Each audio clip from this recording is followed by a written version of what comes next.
Hello students. आज नया chapter start कर रहा हूँ मैं, प्रोबेबिलिटी। देखो, इसके अंदर चार टॉपिक हैं जो आपको पढ़ने हैं। एक है कंडीशनल प्रोबेबिलिटी, दूसरा है जी मल्टीप्लिकेशन थ्योरम, तीसरा है total probability and Bayes theorem, और चौथा है प्रोबेबिलिटी डिस्ट्रीब्यूशन। ठीक है, तो प्रोबेबिलिटी डिस्ट्रीब्यूशन। अब इसमें सबसे पहला टॉपिक आता है जी कंडीशनल प्रोबेबिलिटी। अब कंडीशनल प्रोबेबिलिटी हम कब अप्लाई करेंगे? कंडीशनल प्रोबेबिलिटी तब अप्लाई होती है जब हमें प्रोबेबिलिटी ऑफ ए निकालना हो और जो बी इवेंट है वो गिवन होगा। मतलब एक इवेंट की प्रोबेबिलिटी निकालनी होगी और दूसरा इवेंट क्या होगा, हमें गिवन होगा।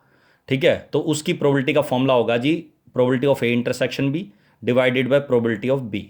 मतलब इंटरसेक्शन का मतलब होता है दोनों ए एंड बी, ये जो ए और B, capital A capital B है, ये दोनों इवेंट्स को शो कर रहे हैं। तो इन दोनों इवेंट्स के एक साथ हैपन होने के चांसेस को हम इंटरसेक्शन शो करते हैं, एक साथ हैपन होने के chances, together A and B can happen. और डिवाइडेड बाय बी, जो गिवन इवेंट होगा उसकी प्रोबेबिलिटी से हम डिवाइड करेंगे। तो ये कंडीशनल प्रोबेबिलिटी आ जाएगी जिसमें ए की प्रोबेबिलिटी हम फाइंड करेंगे। और ये पता होने के बाद कि जब बी हैपन हो चुका है, तो पहले बी हैपन हो चुका होगा, ये it is known that, it is given that, ये या तो गिवन होगा या हमें क्वेश्चन में हिंट दे रखा होगा कि बी इवेंट जो है वो हैपन हो चुका है, मतलब अकर हो चुका है। ठीक है, तो उस केस में हमें ए की प्रोबेबिलिटी निकालनी आएगी, तो ऊपर आएगा इंटरसेक्शन, नीचे आएगा प्रोबेबिलिटी ऑफ बी। और अगर हमें ए गिवन है, बी की प्रोबेबिलिटी निकालनी है, तो बात वही है, दोनों इवेंट्स के एक साथ हैपन होने की प्रोबेबिलिटी इंटरसेक्शन, और जो गिवन इवेंट अब की बार ए है तो ए से डिवाइड करेंगे। तो ये दो ही फॉर्मूले हैं जो कंडीशनल प्रोबेबिलिटी में हम अप्लाई करेंगे। क्लियर है यहाँ तक? अब इससे रिलेटेड कुछ ऐसे टॉपिक्स हैं, ऐसी बातें हैं, ऐसे छोटे छोटे पॉइंट्स हैं जो हमने 11th में कुछ टॉपिक हमें पढ़े थे प्रोबेबिलिटी से रिलेटेड, और कुछ हम इसमें पढ़ेंगे।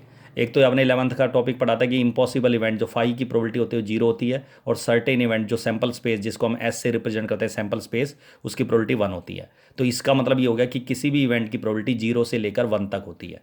ठीक है, तो मतलब 0 से 1 तक इसलिए क्योंकि 0 इम्पॉसिबल की इवेंट की प्रोबेबिलिटी 0 होगी, सर्टेन इवेंट की प्रोबेबिलिटी 1 होगी, और बाकी इवेंट की प्रोबेबिलिटी 0 से 1 के बीच में होगी। ठीक है, तो ना तो कभी किसी इवेंट की प्रोबेबिलिटी नेगेटिव होती है और ना 1 से बड़ी होती है, ये पॉइंट याद रखना हमेशा। इसी तरह प्रोबेबिलिटी ऑफ नॉट ई को आप ऐसे लिख सकते हो या ऐसे लिख सकते हो बार लगा के। ठीक है, या नॉट ई, तो ये मैंने आपको बताया सिंबल होते हैं कोई भी। ठीक है, तो नॉट ई कभी भी लिखा हुआ है तो उसका मतलब होता है 1 माइनस प्रोबेबिलिटी ऑफ ई, और इसको हम कॉम्प्लीमेंट्री इवेंट भी बोलते हैं, तो सी भी लिखा आ सकता है कई बार। ठीक है, कॉम्प्लीमेंट्री इवेंट। तो कॉम्प्लीमेंट्री इवेंट की प्रोबेबिलिटी का मतलब होता है 1 minus probability of E. Union की प्रोबेबिलिटी फाइंड करनी है, मतलब आइदर ए और बी, यूनियन मतलब होता है और, तो ए और बी की प्रोबेबिलिटी निकालनी है कि आइदर ए और B can happen.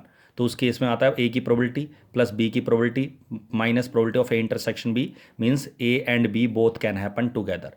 A intersection B की प्रोबेबिलिटी माइनस करेंगे। इसी तरह ओनली ए नॉट बी की प्रोबेबिलिटी निकालनी है, इंटरसेक्शन है ओनली ए नॉट बी, तो ए माइनस बी होगा। इसका मतलब इसका सिंबल या तो ऐसे लिख दो या ऐसे लिख दो, एक ही बात है। तो इसका मतलब होता है ए की प्रोबेबिलिटी में से इंटरसेक्शन माइनस करेंगे। और इसी तरह ए नॉट बी की प्रोबेबिलिटी निकालनी है, तो बात वही है ओनली बी नॉट ए, इसमें उल्टा है, only B can happen A not. ठीक है, तो उसकी प्रोबेबिलिटी होगी जी बी माइनस ए, इसको बी माइनस ए भी लिख सकते हैं। तो बी की प्रोबेबिलिटी में से दोनों के एक साथ हैपन होने की प्रोबेबिलिटी माइनस कर देंगे। इसी तरह neither A nor be can happen, neither A nor be, तो उसका फॉर्मूला हो गया जी डी मॉर्गन्स लॉ लगाएंगे तो इंटरसेक्शन की जगह यूनियन का होल नॉट आ जाता है, और होल कॉम्प्लीमेंट, अगर कॉम्प्लीमेंट्री प्रोबेबिलिटी निकालनी हो, कॉम्प्लीमेंट्री इवेंट की प्रोबेबिलिटी निकालनी हो तो 1 में से माइनस कर देते हैं, तो 1 minus probability of A union B. ये सारा का सारा 11th क्लास में था। अब आता है जी 12th क्लास में प्रोबेबिलिटी ऑफ, इसका मतलब जो कंडीशनल प्रोबेबिलिटी निकाल रहे हैं हम किसी भी इवेंट की, ए की प्रोबेबिलिटी गिवन बी, इसको हम ऐसे पढ़ते हैं probability of A given B, तो उसकी प्रोबेबिलिटी भी 0 से लेकर 1 तक होगी। ठीक है, इसी तरह अगर कंडीशनल प्रोबेबिलिटी निकाल रहे हैं कि दो इवेंट्स हैं, या तो ए हैपन हो जाए या बी हैपन हो जाए, और गिवन इवेंट है एफ, तो वो फॉर्मूला वही होगा probability of A given F plus probability of be given F minus probability of A intersection be given F. तो तीनों में वही यूनियन वाला फॉर्मूला लग जाएगा, गिवन एफ आ जाएगा। इसी तरह ए नॉट की प्रोबेबिलिटी निकालनी है और गिवन बी है, तो 1 minus probability of A given B की प्रोबेबिलिटी माइनस कर दो। ठीक है, अब ये देखो क्वेश्चन नंबर 2 है जी। ये कह रहा है a die is thrown twice, a die is thrown twice, मतलब एक डाई को हम 2 बार उछालते हैं तो सबको पता है कितने आउटकम्स आते हैं। टोटल 36 पॉसिबिलिटी आती है, 1 1 1 2 1 3 1 4 1 5 1 6 से लेकर कहाँ तक 6 6 तक 36 आते हैं। अच्छा, इसको जब इस क्वेश्चन को सोल्व करेंगे हम तो इसको शो नहीं करना, ये मैंने केवल तुम्हें समझाने के लिए दिखाया कि टोटल 36 पॉसिबिलिटी आती हैं। मतलब सैम्पल स्पेस कभी नहीं लिखना होता पेपर में। हाँ, अगर सैम्पल स्पेस ऐसा है जो हमारे माइंड में नहीं है, या कोई अजीब सा सैम्पल स्पेस आ रहा है, तो उस केस में हम सैम्पल स्पेस को लिखेंगे, दिखाएंगे, ताकि हमें क्वेश्चन क्लियर हो जाए कि सैम्पल स्पेस, उस सैम्पल स्पेस के हिसाब से हम क्वेश्चन का आंसर कैसे देंगे। ठीक है ना, तो फिर सैंपल स्पेस लिखेंगे। अच्छा, इसमें कह रहा है एक डाई को 2 बार उछाला and the sum of the number appearing is observe to be 6। Sum of the number and the sum of the numbers appearing is observe to be 6, मतलब ये पाया गया कि उनका जो सम आया नंबरों का दोनों फेसों के ऊपर, दोनों 2 बार जो थ्रो कराए डाई को, तो दोनों फेसों के ऊपर जो नंबर आया वो 6 आया उनका सम। तो ये गिवन हो गया। What is the conditional probability that the number 4 has appeared at least once. इसकी प्रोबेबिलिटी निकालने की 4 नंबर कम से कम एक बार आ जाए। ठीक है, तो इन दोनों को लेट कर लो। एक इवेंट को ले लो, let is the event of getting a sum of 6, और बी इवेंट ले लो getting a number 4 on at least 1 die. दोनों को ए बी लेट करके, किसी को ए ले लो किसी को बी ले लो, कोई फर्क नहीं पड़ता उससे। ठीक है, ए इवेंट के अंदर टोटल ऑफ 6 कब आएगा? जब पहली डाई पे 1 के साथ 5 आएगा, 2 4 3 3 4 2 5 1 डाई के ऊपर जब आएगा। और नंबर 4 कब आएगा किसी भी डाई पे? तो पहली डाई पे 4 वाले ले लो सारे, और फिर दूसरी डाई पे 4 वाले ले लो सारे, लेकिन जो 4 4 है वो एक ही बार लेना है ना। तो इसमें 5 आउटकम्स आए, इसमें 11 आउटकम्स आएंगे। और इंटरसेक्शन निकाल लो अब इन दोनों का। ए बी तो हमने फाइंड कर लिया, ए डिसाइड कर लिया इसके हिसाब से, बी डिसाइड कर लिया, लिख लिया। उसके बाद इंटरसेक्शन ले लो। इंटरसेक्शन आएगा 4 वाला, 2 4 4 2, ये कॉमन आएंगे एलिमेंट 2। इन तीनों की प्रोबेबिलिटी, क्योंकि ये इक्वली लाइकली आउटकम्स होते हैं, सबको पता है। 2 डाइयों को एक साथ उछाला जाए या एक डाई को 2 बार उछाला जाए, तो जो 36 पॉसिबिलिटी आती है वो सारी इक्वली लाइकली होती हैं। तो उस सिचुएशन में प्रोबेबिलिटी ऑफ ए की प्रोबेबिलिटी होगी जी 5/36, बी की प्रोबेबिलिटी होगी 11/36, इंटरसेक्शन की प्रोबेबिलिटी होगी 2/36। अब इस क्वेश्चन में गिवन इवेंट कौन सा था कि sum of the number is observe to be 6, ये गिवन है, मतलब जिसको मैंने ए लिया है वो गिवन है। तो ए वाला जो इवेंट है वो गिवन है, तो उसको नीचे लिखेंगे गिवन इवेंट को, और बी की प्रोबेबिलिटी निकालनी आएगी। तो ऊपर आएगा वही इंटरसेक्शन की प्रोबेबिलिटी, और नीचे जो गिवन इवेंट है ए, उसकी प्रोबेबिलिटी से डिवाइड करेंगे। ठीक है, इंटरसेक्शन है 2/36 डिवाइडेड बाई प्रोबेबिलिटी ऑफ ए 5/36, और ये 36 कैंसिल हो गया, 2/5 इसका आंसर आ गया। तो इस तरीके से कंडीशनल प्रोबेबिलिटी में जो कंडीशनल प्रोबेबिलिटी जो अप्लाई होगी वो तब होती है जब एक इवेंट की प्रोबेबिलिटी निकालनी आएगी और दूसरा इवेंट उसके साथ साथ आपको एक इवेंट गिवन होगा। मतलब एक गिवन इवेंट होने के बाद, एक इवेंट हैपन होने के बाद आप दूसरे किसी इवेंट की एक प्रोबेबिलिटी निकाल रहे होंगे। क्लियर है? क्वेश्चन नंबर 3 देखो अब। A couple has 2 children. अब एक कपल के 2 बच्चे हैं। अब वो दोनों बच्चों की पॉसिबिलिटी मैं बताऊंगा क्या क्या होती है। Find the probability that both children are male. इसकी प्रोबेबिलिटी तो फाइंड करनी है। It is known that, known मतलब गिवन हो गया, known that at least one of the children is male. कम से कम एक चिल्ड्रन हमारा क्या है? मेल है। तो जब आप एक फैमिली में 2 बच्चे हैं, एक कपल के 2 बच्चे हैं, तो दोनों बच्चे दोनों लड़के हो सकते हैं। एक लड़का एक बॉय गर्ल, गर्ल बॉय या गर्ल गर्ल। ये मैंने बॉय गर्ल और गर्ल बॉय क्यों लिखा है? क्योंकि बड़े छोटे का फर्क हो सकता है। छोटा लड़का बड़ा लड़का, छोटा लड़का बड़ी लड़की, छोटी लड़की बड़ा लड़का, दोनों छोटे बड़े दोनों लड़कियां। ठीक है ना। अब इसमें कह रहा है A is the event that both children are male. एक को ए इवेंट ले लिया और दूसरे को बी ले लिया। B is the event that at least one male child, मतलब 1 इज ए मेल चाइल्ड। ठीक है, एटलीस्ट 1 इज मेल चाइल्ड। ठीक है, तो 1 जो है कम से कम एक जो है वो मेल चाइल्ड है। तो ए के अंदर कौन कौन से आउटकम्स आ जाएंगे? ए ले लो या ई एफ ले लो, इनको ई इवेंट ले लो, एफ ले लो, क्योंकि इसमें ए बी यूज़ हो रहा है, इसलिए ए बी ना लेके आप इसको ई एफ ले सकते हो इवेंट्स को, लेकिन मैंने ए बी ले लिया, कोई बात नहीं। तो ए इवेंट हो गया जी दोनों लड़के, बी भी, ये एक पॉसिबिलिटी आएगी दोनों। और कम से कम एक लड़का होने का मतलब है एक मेल चाइल्ड का मतलब कम से कम एक लड़का होना चाहिए। तो जी बी और बी दोनों लड़के भी हो सकते हैं। एटलीस्ट है इसमें, एटलीस्ट का मतलब होता है कम से कम एक 1 बॉय वाले भी लेने हैं, 2 बॉय वाले भी लेने हैं। तो ये हो गया इंटरसेक्शन, आप सबको पता है बी और बी आ गया। प्रोबेबिलिटी ऑफ ए, ये इक्वली लाइकली, एक फैमिली में लड़के और लड़की के होने के चांस हम ये मान के चलते हैं कि वो इक्वली लाइकली हैं, बराबर बराबर चांस होते हैं होने के, तो हाफ हाफ होंगे। तो इसका मतलब ये जो चारों पॉसिबिलिटी हैं इक्वल होंगी, तो 4 पॉसिबिलिटी है, तो इसकी प्रोबेबिलिटी होगी जी एक आउटकम हो गया 1/4, इसमें 3 है जो 3/4, इसमें एक हो गया 1/4 इंटरसेक्शन प्रोबेबिलिटी। उसके बाद इसमें हमें गिवन इवेंट था, it is known that at least one of the children is mail, मतलब कि जो मैंने बी लिया है उसको वो गिवन है इसमें, तो बी को नीचे लिखेंगे, ए की प्रोबेबिलिटी निकालेंगे। तो intersection divided by probability of B, intersection हो गया 1/4 और प्रोबेबिलिटी ऑफ बी जो है वो हो गया आपका जी 3/4, से डिवाइड करेंगे, 4 से 4 कैंसिल हो गया, 1/3 इसका आंसर आ गया। क्लियर है यहाँ तक? कई बार क्वेश्चन हमारा ऐसा आता है जिसमें ये जो पॉसिबिलिटीज़ हैं ये इक्वली लाइकली नहीं होती। या तो क्वेश्चन में कहेगा कि ये इक्वली लाइकली मान लो, चाहिए चाहे हो चाहे ना हो, लेकिन क्वेश्चन में कहेगा इक्वली लाइकली मान लो इन सभी आउटकम्स को, तो हमें इक्वली लाइकली मानना पड़ेगा। ठीक है, फिर उस केस में आसान है जवाब देना, इक्वली लाइकली होंगे तो। लेकिन अगर इक्वली लाइकली आउटकम्स नहीं होते हैं तो उसकी प्रोबेबिलिटी कैसे डिसाइड करते हैं मैं बताता हूँ। क्वेश्चन नंबर 6 है जी, कह रहा है consider the experiment of throwing a die. जब आप एक डाई को छालते हो तो आप सबको पता है 1 से 6 तक पॉसिबिलिटी आती है। तो ये कह रहा है if A multiple of 3 comes up, multiple of 3 होता है 3, 6, 9, तो डाई के ऊपर तो 3, 6 ही आएंगे। थ्रो द डाई अगेन, मतलब अगर मल्टीपल ऑफ 3, 3 या 6 में से कोई आता है तो डाई को दोबारा उछालेंगे 1, 2, 3, 4, 5, 6, कोई भी पॉसिबिलिटी दोबारा आ सकती है डाई पे 3 और 6 के साथ। If any other number comes toss a coin, मतलब अगर 1, 2, 4, 5 में से कुछ आता है तो कॉइन टॉस करेंगे। कॉइन टॉस करने पर या तो हेड आएगा या टेल आएगा, 2 पॉसिबिलिटी बनेंगी। अब इस क्वेश्चन में मुझे सैंपल स्पेस लिखना पड़ेगा क्योंकि समझ में नहीं आ रहा किस हिसाब से सैंपल स्पेस बनेगा। तो सैंपल स्पेस इसका ऐसे लिखेंगे, अगर 1 आ रहा है 1 तो 1 के साथ कॉइन टॉस करेंगे तो 1H 1T, या तो हेड आएगा टेल आएगा 1 के साथ। इसी के साथ 2H 2T, 3 के साथ लेकिन डाई उछाल रहे हैं तो 3 के साथ आएगा 1 या 2 या 3 या 4 या 5 या 6, 3, 1, 3, 2, 3, 4, 3, 5, 3, 3, 3, 4, 3, 5, 3, 6 ये आ जाएंगे। 4 के साथ फिर वही कॉइन टॉस कर रहे हैं तो 4H 4T, 5 के साथ भी वही 5H 5T, और 6 के साथ डाई को उछालेंगे क्योंकि मल्टीपल ऑफ 3 है तो 6, 1, 6, 2, 6, 3, 6, 4, 6, 5, 6, 6। अब ये टोटल जो आए हैं ये आउटकम्स ये 20 आए हैं। अब अगर क्वेश्चन में हमारी आदत क्या होती है कि इक्वल, हमने पढ़ा है कि जितने भी आउटकम्स होते हैं वो सारे इक्वली लाइकली होते हैं, जबकि इक्वली लाइकली नहीं होते। क्यों नहीं होते?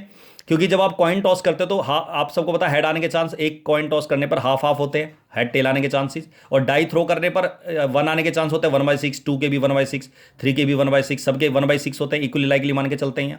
तो अगर मैं कहूं कि इस पे 1H आने की प्रोबेबिलिटी क्या होगी अगर मैं कॉइन के साथ डाई थ्रो कर रहा हूं, ठीक है, डाई के साथ कॉइन थ्रो कर रहा हूं तो 1H आने की प्रोबेबिलिटी होगी, 1 आने की प्रोबेबिलिटी होती है 1/6, तो 1H आने की प्रोबेबिलिटी होगी जी, 1 आने की प्रोबेबिलिटी होती है 1/6 और हेड आने की प्रोबेबिलिटी होती है 1/2। तो इन दोनों एक साथ आने की प्रोबेबिलिटी जब निकालनी होती है तो इनको मल्टीप्लाई करके 1/12 प्रोबेबिलिटी होगी इस आउटकम की, इसकी 1H आने, 1 के साथ H आने की, दोनों एक साथ आने की, डाई पे 1 आ जाए और उसी के साथ साथ एक ही उसी एक्सपेरिमेंट के अंदर H आ जाए कॉइन पे, तो उसकी प्रोबेबिलिटी 1/12 लेते हैं। और अगर मैं कहता हूँ 3, 1 की प्रोबेबिलिटी क्या होगी, तो 3 आने की प्रोबेबिलिटी 1/6 होती है और 1 आने की प्रोबेबिलिटी 1/6 होती है, तो इस 3, 1 आने की प्रोबेबिलिटी जो आएगी वो 1/36 लेंगे। तो तुमने देखा इसकी प्रोबेबिलिटी 1/12 है, इसकी भी 1/12 है, इसकी 1/12, इसकी 1/12, लेकिन इन सब की 1, 3, 1, 3, 2 जो जिसमें दोनों डाई हैं, डाई के आउटकम्स हैं, तो उसमें 1/36 लेंगे। तो ये इक्वली लाइकली आउटकम्स नहीं है क्योंकि इसमें कॉइन और डाई को मिक्स करके उछाला जा रहा है। तो इसमें अब हमें प्रोबेबिलिटी क्या निकालनी है, इसमें कह रहा है क्वेश्चन नंबर 6 में कह रहा है find the conditional probability of the event the coin shows a tail. तो इसको ए इवेंट ले लो, A is the event that the coin shows a tail, and given that, ये गिवन इवेंट हो गया, बी ले लो इसको, गिवन इवेंट को, B is the event that at least 1 die shows a 3। तो B is the event that at least 1 die shows a 3। तो ए के अंदर कौन कौन से coin shows a tell, tell वाले ले लो 1T 2T, ठीक है ना, 4T 5T ये आ जाएंगे जी आपके। और जो बी इवेंट है उसमें कम से कम एक डाई पे 3 आ जाए तो 3 वाले ले लो, 3, 1, 3, 2, 3, 3, 3, 4, 3, 5, 3, 6 और 6, 3 भी लेना है, तो ये आ जाएंगे। अब देखा जाए तो ए प्रोबेबिलिटी ऑफ ए जो आएगी, ए की प्रोबेबिलिटी आ जाएगी 4 देखा जाए तो ये 20 है टोटल, 20 है आउटकम्स, तो 4/20 लिख दोगे तो नहीं लिखना, 4/20 नहीं लिखना। और इंटरसेक्शन की इन दोनों में कोई भी कॉमन नहीं है तो इंटरसेक्शन आ गया 5।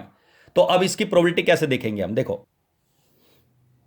तो इसकी प्रोबेबिलिटी आएगी जी, अभी मैंने बताया जब ए की प्रोबेबिलिटी हम निकालेंगे तो ए के अंदर है 1T, 1T का मतलब 1 आने की प्रोबेबिलिटी होती है 1/6, टेल आने की हाफ होती है, तो 1, 6, 1/2 प्लस दूसरे वाला 4 आउटकम है 1, 2, 3, 4, तो चारों की उस तरह एक ही तरीके से निकाल के 4 टाइम्स ऑफ 1/6 इंटू 1/2, तो इसकी प्रोबेबिलिटी आ जाएगी 1/3। इसी तरह प्रोबेबिलिटी ऑफ बी, पहले वाला आउटकम हर एक में इसमें दोनों डाई हैं तो 3 की आने की प्रोबेबिलिटी 1/6, 1 आने की प्रोबेबिलिटी 1/6, तो इस 3, 1 के आने की प्रोबेबिलिटी होती है 1/36। और ये टोटल 7 आउटकम्स हैं, तो 7 टाइम्स ऑफ 7 बार जोड़ोगे इनको तो 7 टाइम्स ऑफ 7/36 आ जाएगा और इंटरसेक्शन प्रोबेबिलिटी होगी 0। अब conditional probability B event given था, ए की प्रोबेबिलिटी निकालनी थी, तो वो इंटरसेक्शन 0 है और बी की प्रोबेबिलिटी है जी 7/36, आंसर इज 0। अब इसमें आंसर 0 आने की वजह से अगर तुम इसकी प्रोबेबिलिटी गलत भी लिख देते इक्वली लाइकली लेके, तब भी आंसर 0 आ जाता, तो आंसर तो मैच कर जाता लेकिन तरीका गलत होता। प्रोबेबिलिटी इनकी अगर आपने अगर क्वेश्चन में दे रखा है कि दीज आर ऑल, हमें एजम्पशन दे दे, मजबूरी में दे दे कि इक्वली लाइकली है तो फिर इक्वली लाइकली लेंगे, नहीं है तो फिर इक्वली लाइकली नहीं लेंगे। अब आता है जी मल्टीप्लिकेशन थ्योरम। मल्टीप्लिकेशन थ्योरम में 2 केस बनते हैं, अगर इवेंट्स आर इंडिपेंडेंट, इवेंट्स का मतलब बार बार जो एक एक्सपेरिमेंट में बार बार कोई भी ट्रायल्स करते हैं तो उनको हम इवेंट्स बोलते हैं। तो इवेंट्स आर इंडिपेंडेंट होंगे तो इंटरसेक्शन की प्रोबेबिलिटी होगी दोनों की मल्टीप्लाई के बराबर, तीन इवेंट है तो तीनों की मल्टीप्लाई के बराबर, probability of A into probability B into probability of C. और अगर ए के साथ नॉट बी आ रहा है, कॉम्प्लीमेंट्री आ रहा है, बी का कॉम्प्लीमेंट्री इवेंट आ रहा है और बीच में इंटरसेक्शन है, तब भी मल्टीप्लाई करेंगे। मतलब इंटरसेक्शन आ रहा है इंडिपेंडेंट में तो मल्टीप्लाई होगी। अगर probability of not A and not B की प्रोबेबिलिटी निकालें तब भी मल्टीप्लाई होगा। लेकिन अगर इवेंट्स डिपेंडेंट है, मतलब ए इवेंट बी पे डिपेंड करेगा, तो ए इंटरसेक्शन बी की प्रोबेबिलिटी निकालेंगे। अगर दोनों इवेंट्स के एक साथ हैपन होने की प्रोबेबिलिटी निकालेंगे तो ये देखेंगे कि पहले ए हैपन हो रहा है या बी हो रहा है। अगर पहले ए हो रहा है तो ए की प्रोबेबिलिटी, और फिर बाद में बी होगा और बी ए पे डिपेंड करेगा तो बी गिवन ए। और अगर पहले बी हैपन हो रहा है तो बी की प्रोबेबिलिटी, और फिर बाद में ए हैपन हो रहा है, ए के जो ए है वो बी पे डिपेंड कर रहा है तो ए गिवन बी। ठीक है, गिवन बी लिखते हैं डिपेंडेंट को। और अगर तीन इवेंट्स की प्रोबेबिलिटी निकाल रहे हैं और आपस में एक दूसरे पे डिपेंड कर रहे हैं तो पहले जो हैपन हो रहा है उसकी प्रोबेबिलिटी, फिर बी हैपन हो रहा है और वो ए पे डिपेंड कर रहा है क्योंकि ए हैपन हो चुका तो प्रोबेबिलिटी ऑफ बी गिवन है, और सी दोनों पे डिपेंड करेगा ए बी पे क्योंकि दोनों हैपन हो चुके तो C given A intersection B. Clear है यहां तक? तो इंडिपेंडेंट के फॉर्मूले में मल्टीप्लाई और डिपेंडेंट में भी मल्टीप्लाई। तो सीधी सी बात है, ये मल्टीप्लिकेशन थ्योरम तब लगती है जब हम किसी एक्सपेरिमेंट को बार बार रिपीट करते हैं, ट्रायल्स करते हैं। ठीक है, इसको और मैं आगे डिस्कस करूंगा, ठीक है, अगली क्लास में। जैसे अगर मैं दो कार्ड सेलेक्ट कर रहा हूं, मान लो दो किंग कार्ड सेलेक्ट करता हूं, तो उनको सेलेक्ट करने के तीन स्टाइल होते हैं, तीन तरीके होते हैं। एक ही साथ सेलेक्ट करूं दोनों किंग कार्ड तो उसकी प्रोबेबिलिटी होगी, कॉम्बिनेशन लगता है 11th क्लास में पढ़ा हुआ आपने, 4 किंग कार्ड में से 2 किंग कार्ड सेलेक्ट करने के चांसेस फेवरेबल, और डिवाइडेड बाय 52 कार्ड में से 2 कार्ड सेलेक्ट करने के टोटल पॉसिबिलिटीज। ठीक है ना, तो ये डिवाइड करके कॉम्बिनेशन लग जाता है। अगर 2 कार्ड एक साथ निकालते हैं साइमल्टेनियसली, एक साथ साइमल्टेनियसली मतलब एक साथ 2 कार्ड निकालें तो कॉम्बिनेशन लगाना है, उसकी प्रोबेबिलिटी निकालने, 2 किंग कार्ड निकालने की प्रोबेबिलिटी क्या होगी। लेकिन अगर मैं एक एक करके निकाल रहा हूं 2 किंग कार्ड, तो ये डिपेंड करेगा कि मैंने पहला कार्ड निकाला, फिर उसको मैंने वापस रख के दूसरा कार्ड निकाला या बिना वापस रख के उसको दूसरा कार्ड निकाला। तो अगर मैं पहला कार्ड निकाला, मैंने किंग कार्ड के चांस हो गए 4/52, एक कार्ड के डायरेक्ट लिख सकते हैं। ठीक है, 4C1/52C1 4/52 ही होता है। ठीक है ना, एक कार्ड सेलेक्ट कर रहे हैं तो 4/52। अब उसको मैंने वापस रख दिया उस गड्डी में, और अब भी 52 कार्ड हो गए, किंग कार्ड भी 4 ही हैं, तो दोबारा किंग कार्ड निकालने के चांस होंगे 4/52।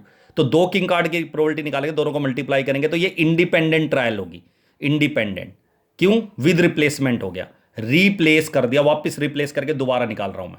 तो कॉइन टॉस करते हैं, अगर हम बार बार थ्रो करते हैं, बार बार डाई बार बार थ्रो करें, या विद रिप्लेसमेंट कोई बॉल ड्रॉ करें या बॉल निकालें या कार्ड ड्रॉ करें, तो उस केस में विद रिप्लेसमेंट हो तो इंडिपेंडेंट होते हैं। लेकिन अगर उस कार्ड को मैंने वापस नहीं रखा होता, पहला कार्ड निकाला 4/52, दूसरा कार्ड निकाला उसको वापस नहीं रखा, तो टोटल कार्ड 3 बच रहे हैं किंग कार्ड, और टोटल कार्ड 51 है, तो दूसरे किंग कार्ड की प्रोबेबिलिटी होगी 3/51। अब ये 3/51 चेंज होगी ना, प्रोबेबिलिटी डिपेंड करगी इसके ऊपर, तो इसका मतलब ये डिपेंडेंट हो गए, विदाउट रिप्लेसमेंट में डिपेंडेंट लगते हैं, करेंगे मल्टीप्लाई, है ना। लेकिन इसका मतलब हो गया बी गिवन है, इसका मतलब हो गया प्रोबेबिलिटी ऑफ ए, अगर ये प्रोबेबिलिटी ऑफ बी गिवन है, क्योंकि बी डिपेंड्स ऑन ए।